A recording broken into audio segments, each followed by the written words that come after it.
Hey, this is Mike, the mediator, here again in my office, and I have with me one of the team members of Verdict TV show, Miss Antares, and we were sitting around talking about the conversation me and Miss Brenda had this morning about teen and CPS, and she brought up some very interesting pointers, and I thought we'd just sit down and talk about it. So, Antares, thank you for taking the time to chat with me, and how's your day been? Wonderful. Thank you, Mike, for inviting me. Thank you. Good, good, good. Well, you know me, I like to cut to the chase. Now, we was talking, and you feel, well, you had an opinion about teens and CPS.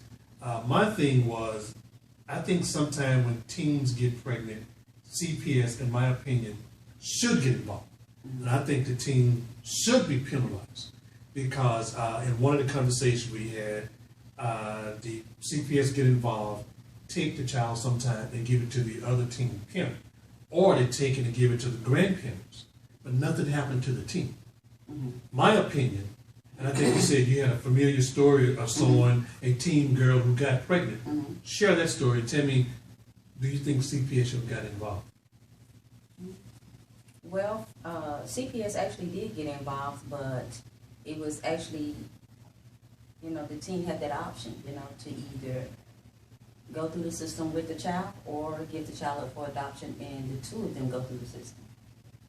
So in your opinion, if an underage, I'm going to say, for example, a 15-year-old, 13, 14-year-old get pregnant, you feel the state should get involved and should at least have some type of say the next step of that child or that teen mom's development? No, I don't think they should get involved at all.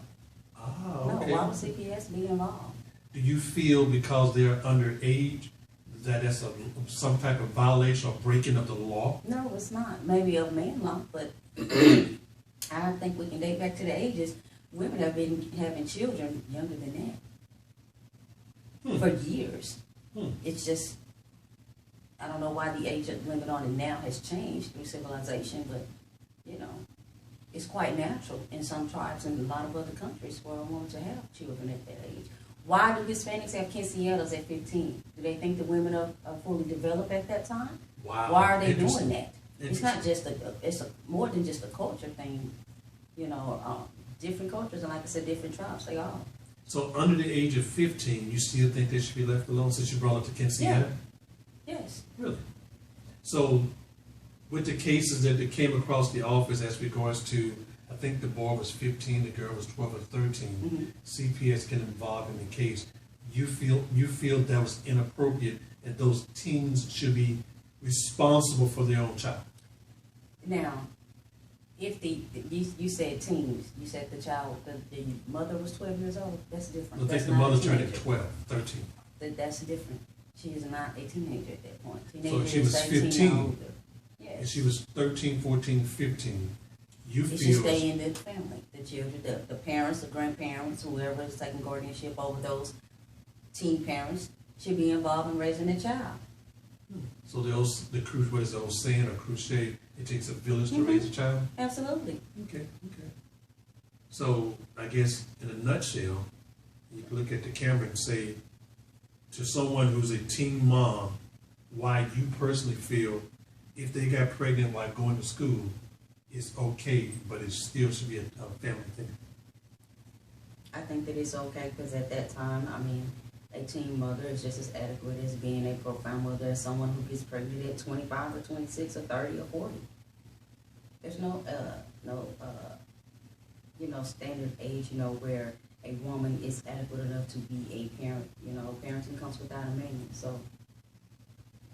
What about taking care of the child? Well, there are some financial things involved with that.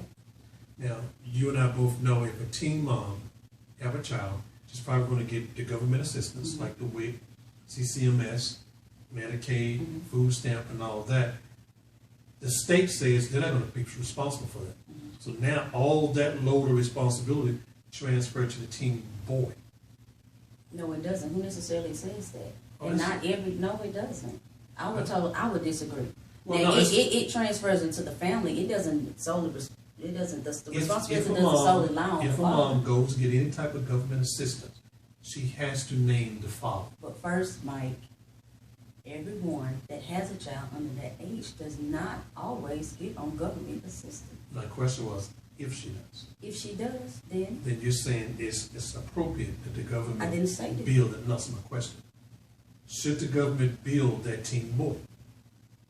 Because the government don't want to pay for the child care. The government shouldn't pay for the milk.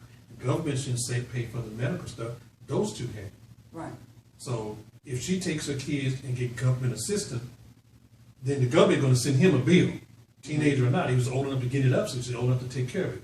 I think that's just from one's perspective because, in essence, when the teen mother goes and gets those benefits, it's basically seen as charity. However, it is the community having compassion for this individual and helping them raise another individual. It's not so personal, whereas this woman needs help with this and he needs to be fine. It's He not will. like that. By the way, I mean, my experience is he definitely will receive that bill. No, he won't. Definitely will. I don't think so. I totally It's not a disagree. thought, it's a true process, a process of data. He will. So if the woman go get any type of assistance, he will receive that bill. If there's a child support case involved. Child support, Medicaid, CCMS, TANF. But I think He the will only be reason a woman responsible go for and get that assistance is because the father is not trying to be supportive of the child to begin with. I disagree, because some of them go get the assistance over a job. Versus getting a job, I've known several cases that's come through that door where the mom is of age, teenage and above, versus going out and getting a part-time job. She piles on all the government assistance, not all of them, but some. They get the housing, they get the TANF, which is money, they get the food stamp, which is food, they also get the Medicaid, which is health benefit. So now, she's not motivated to go do anything. But each time she used those services, the father named on the benefit is billed.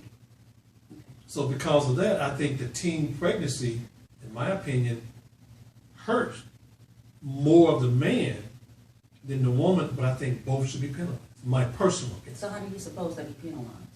I'm glad you asked. I think at the teen pregnancies, I think they both should be financially responsible until such age of 18. Meaning if she goes get Medicaid, that bill should be 50-50.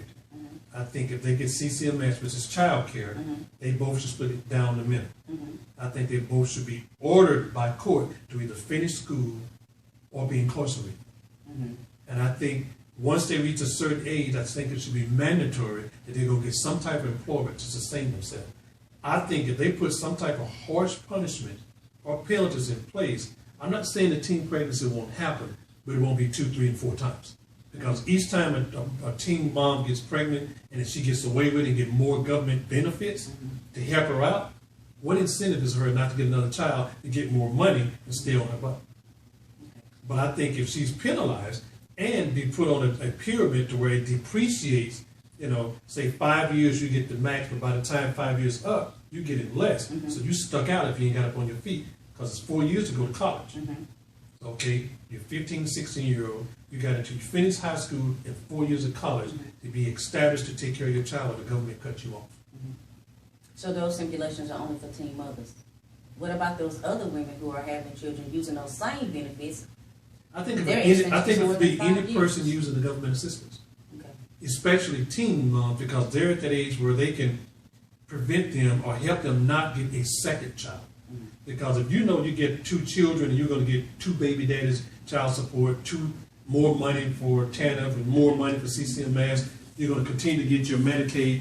Then what incentive is for you to finish your education, go to college, get a degree, and to self-sustain yourself? To me, there's no incentive.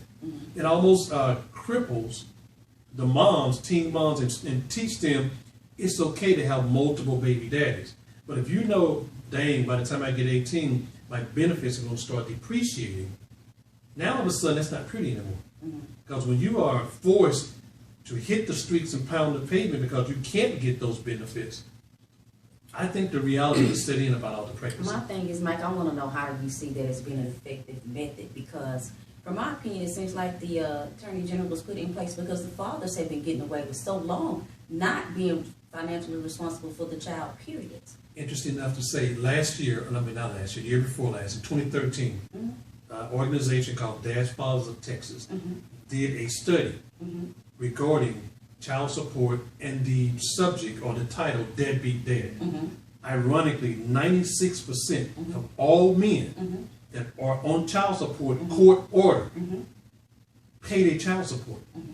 The 4%ers are the ones that are, for whatever called, polarized for whatever reason. 96%. Even more studies show that of all the fathers that are on child support, African American men, by far, with their counterparts, not only have more involvement with their children, but pay their child support more.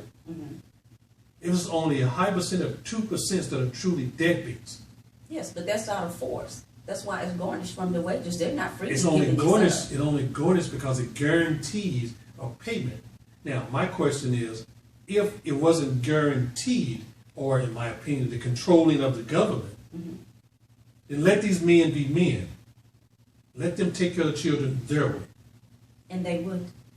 I think 90% proves it that they were. But, I got to hear up because I think it's coming up a hot topic. You made an interesting conversation. That's our hot topic for the day. My personal opinion, I think when it comes to teen pregnancy or teen and CPS, I think they have their place. But I also think it's also very important that we don't allow the system to cripple and to control our children's future. I think we as parents should get heavily involved and educate our children regarding teen pregnancy, regarding the roles of CPS, the role of the courts, so that their understanding of the roles and responsibilities is not half-heartedly. It's not a program that they should get on to sustain themselves. It's just a temporary assistance.